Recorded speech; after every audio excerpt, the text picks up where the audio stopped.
Welcome back to Learn with Simon Nash. This is going to be a fast video where we will discuss 25 grammar rules in a very short time, as mentioned in the title.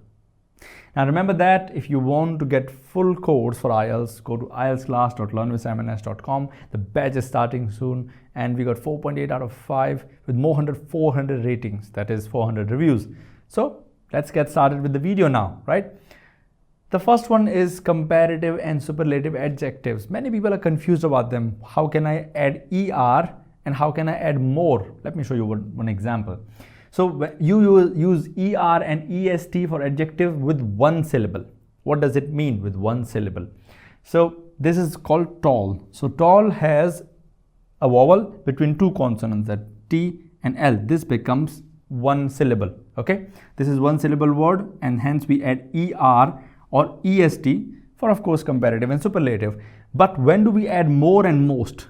So in this case, we use more and most when we have more than one syllable, such as beautiful. Beautiful has multiple syllables, as you can see here, right? So you have one here and there is a vowel and many vowels between one consonant, that is still one syllable, another one here, another one here.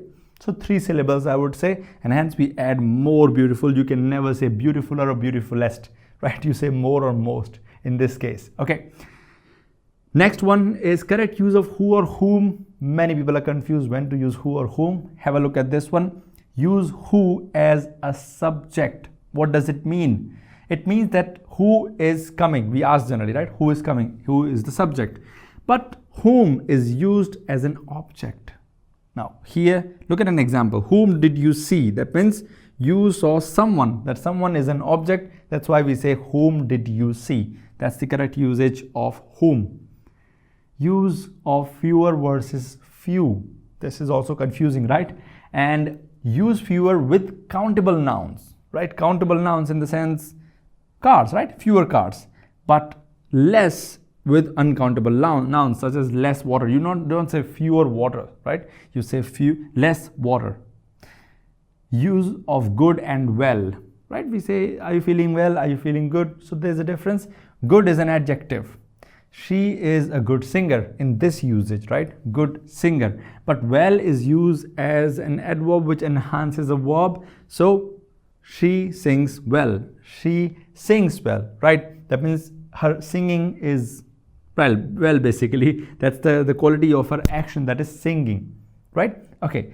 Passive noun singular and plural. Possessive noun singular and plural. So where we have apostrophe s, sometimes people add between the word and s, sometimes they add at the end. What's the meaning of that? When the singular noun is used, we use like this, apostrophe and s, like the girl's book. That means a book of a single girl. But what if we have plural? Then we add s at the ending. Like for example, the girls and apostrophe s, that means multiple girls are involved and their books, right? So we have here the girl's book, right? Lay and lie. Lay requires a direct object. For example, lay the book on the table. So we need the book to be there. However, lie does not require any direct object. What does it mean? Well, I need to lie down. That means there is nothing needed. I need to lie down. So lie and lay can be used in this context. Correct use of that versus which. That is for essential clauses. For example, the book that you gave me was great. So this is essential clause. That means another one is essential for the book. However, which can be used for non-essential clause, extra information. The book which you gave me was great. Now, if I remove this part, which you gave me, the sentence still makes sense. That means the book was great. However, here it won't make sense. There's just the book. The sentence is not complete, right? Here, this is non-essential. This is essential. If I remove this part, it still makes sense. The book was great. That's when we use that and which. Use semicolons. Very important. You can see the semicolon here. Use semicolons to join related independent clauses without a conjunction. What are related independent clauses? Well, you have to search about it, but they are very simple to understand. Look at this example, you will understand that. Have a bird. I have a big test tomorrow. So this is a clause. I can't go out tonight. So these are independent related clauses, and you can see here they are related to each other, and instead of using a conjunction, hence or something, we use a semicolon, right? Comma after introductory elements. Now we have a comma. We use introductory phrases and clauses a lot. You will see it with an example, and that's when you use it. After the meeting, we went to lunch. We have to use a comma here. Remember, these rules are for all the comparative exam I'm talking about: IELTS, GRE, TOEFL, PTE, DET. Anything you use, anything you go for, these grammar rules will be applicable and useful. So please pay attention if you're going for any of these exams. Okay, let's go for the next one. Use of colon. Colons, you can see the double dot thing. Use colon to introduce a list, explanation, or quote. For example, she brought 3 things, and these colons: a book, a pen, and a notebook. Next time when you have a list, I forgot the full stop. please don't think that, oh, there's we don't need full stop. We do. That's my mistake. She brought 3 things: a book, a pen, and a notebook. There's a list available. That's why we use the colon. And like I said here, there's a list available. That's why we have the colon. Subject-verb agreement. Verb rule, I think this is known to everyone, but still I'll explain this. Singular subjects take singular verbs, and for example, she runs, and plural subjects, of course, take plural verbs. That means they run. So runs is a singular verb, and here it's plural verb because we don't have s here. Opposite rule in English, of course. So let's go to the next one. Adjective order. Multiple adjectives, there is an order. That means what comes first. If we have multiple adjectives required for something, what comes first? Is it the height? Is it the weight? What comes first? So when using multiple adjectives, please take a screenshot or note it down. Opinion, size, age, shape, color, origin, material, purpose. This is the sequence. For an example, if I want to talk about the handbag, I'll say a beautiful, small, old, round, red Italian leather handbag. So this is the way to talk about the adjectives in a sequence, right? Don't mess up the sequence, otherwise it will be incorrect. Pronoun agreements, let's have a look at that. Pronoun must agree in the number and gender with the noun they replace. For example, everyone has his or her own opinion. So depending on which one you're referring to, make sure that you use the right his or her. Okay. Use of much versus many. This is also very common, and I think all of you do know that, but still I'll go with this. Use much with uncountable nouns such as much water, but for many with countable nouns such as many books. This was similar to the few and less ones. Correct use of I and me. Very common mistakes I've seen people in IELTS, because I can see that when I'm testing them for speaking and writing. Use I as a subject and me as an object. But let's have an example of I. I went to the store. So that makes sense. I is a subject.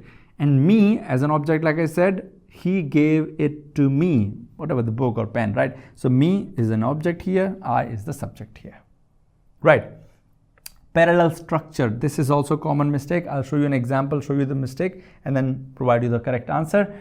Ensure that elements in the series or list are in the same grammatical form. What does it mean, grammatical form?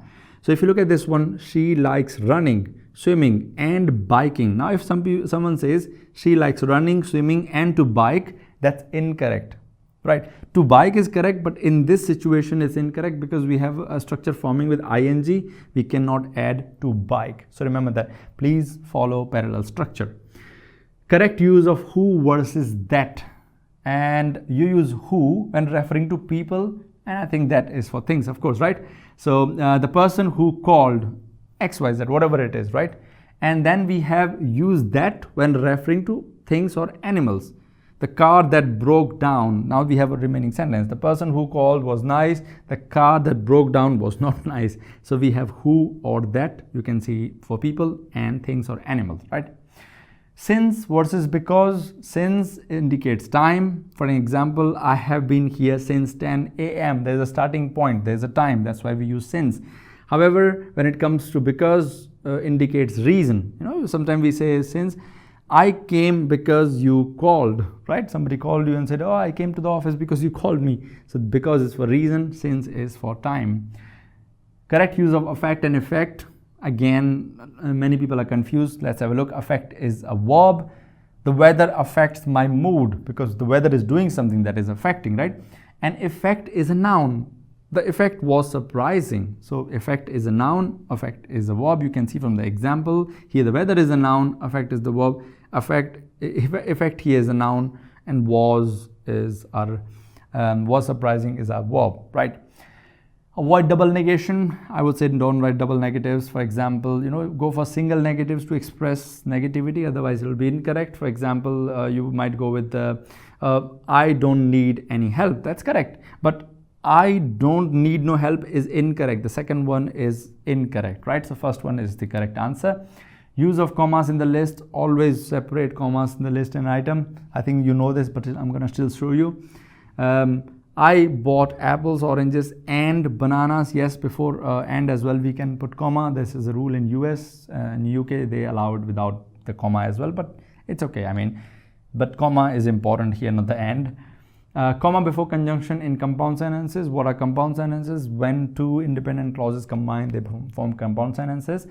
And like I said, before conjunction, when using and, but, or, nor, for, so, and whenever these words are used and when they join independent clauses, please use comma.